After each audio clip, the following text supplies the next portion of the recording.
think the biggest compliment is patience. Um, we get into situations where we have to rush. We feel like we need to overthink. I think I was watching the Sean Garrett interview, and he was explaining the way he was talking. He was like, I like to know what the ending is. So I know what I need to do to get there. And honestly, I do subscribe to that type of thinking because, like, especially when it comes to my writing, any of my stories or my songs. Well, let's just take my screenplays for example. I like to know where the story is going. Where is it going to fall? Like how am I going to, what does the ending look like? And what I try not to do is just the filler content. It has to be credible. It has to be something that can stand on its own. It pretty much, let me tell you how good the filler material has to be. It has to be so good that I can take the filler material and go and write another story off of it. That's how good it has to be. Like how are these characters and their ability to communicate in this world? How could it ask even more questions of how they came about? So that's where I'm at right now with this space of thinking. I'm trying to give myself the best possible chance at achieving my goals. You know what I'm saying?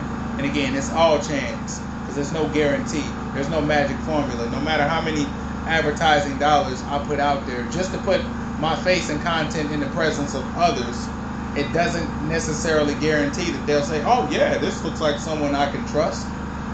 So I think moving forward, building those relationships, especially with the female, you got to connect with females, and you don't got to fuck them all. That's just some advice that I had to understand, and I think I first came across that information for myself when I was back when I was about, I think I was 26. I had just finished up my bachelor's degree in sociology. Shout out to Grand Canyon University. I had just finished up that bachelor's degree, and I was going back into the workforce. And I was just going back into society because for those little 2 years that I hammered that thing out, because usually a 4-year degree takes 4 years, but I hammered it out in 2 years. I literally went balls to the wall when it came to getting that degree, doubling up on classes. And I think a lot of my motivation is because of what my personal situation was like at the time. But moving forward, once I finished that and I realized I had to go back out into society, I had to start establishing relationships. And I knew I was going, naturally as a man, let me turn that down. I love women. You know what I'm saying? I like having women around. But before this point, I couldn't have women around without having some type of romantic situationship or something between them. I just couldn't do it. You know what I'm saying? I wasn't mature enough to understand those relationships. But I challenged myself. I told myself, I said, you know what? This deployment, I said, this experience right here, because I was living on my own at the time.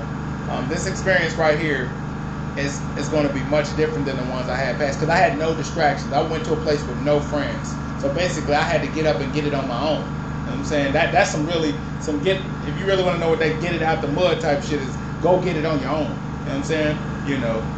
Not necessarily just from dirt poor to nothing, because I had something, but I had no one at that time. I had people I could call, but I had no one in my immediate vicinity that was going to facilitate anything, any type of favors for me at the time. So I had to build relationships, those that I still have today. I got some solid ones, and I'll get back to that.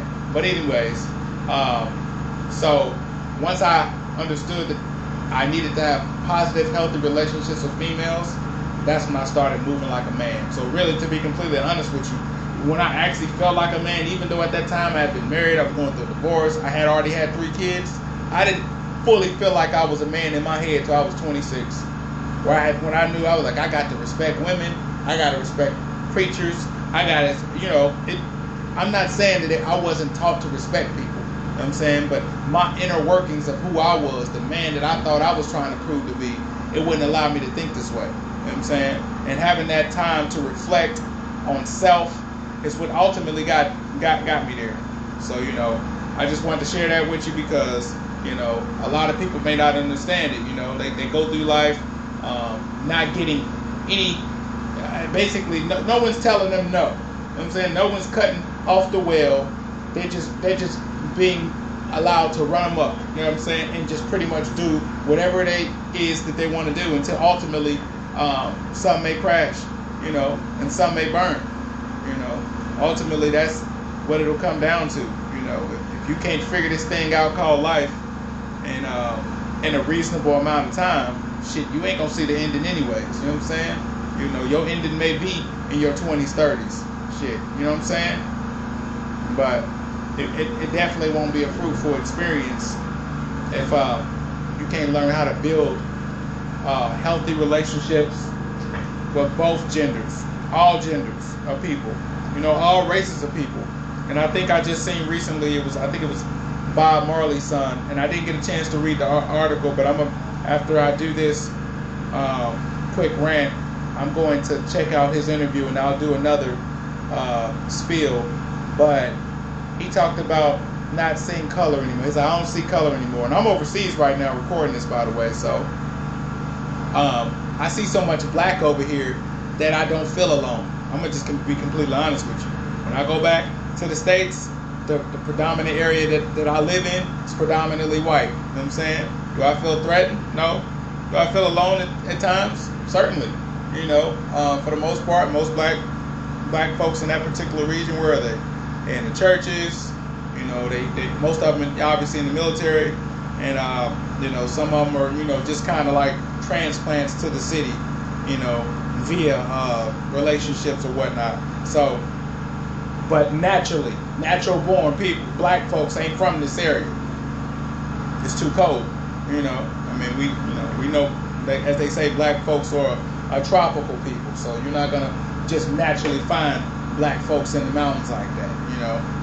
But either way, it's an experience that has given me context to the rest of my life, you know, because it's like if I can maneuver here, if I can apply the principles that I learned from where I came from and apply them to where I'm at, you know, what I should be able to do is capitalize on all of that. So when I move again, you know, so I'm much better than I was when I started, and ultimately that's what it's about: being better than what you started. So let me get off of this thing. But like I said, I'm gonna look up that I'm pretty sure it was Bob Marley's son, about color, about him not seeing color, you know, and why that's important. And I think that'll be probably my next kind of discussion, just to kind of talk to the context of why that's important. But all right, until next time, peace.